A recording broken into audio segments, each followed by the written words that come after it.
excellent fighter pilot typically experiences 4-7 Gs of overload during normal flight. In specific situations, a fighter pilot may endure up to 9 Gs, which severely tests their physical condition and training level.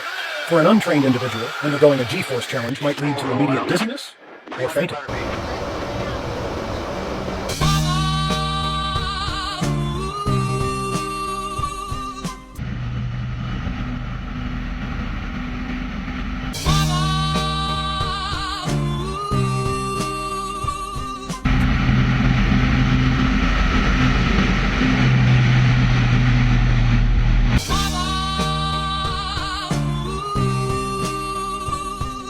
Take deep breath.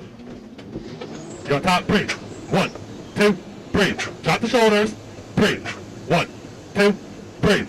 Squeeze your legs. Squeeze your butt. Hey, squeeze. Keep squeezing.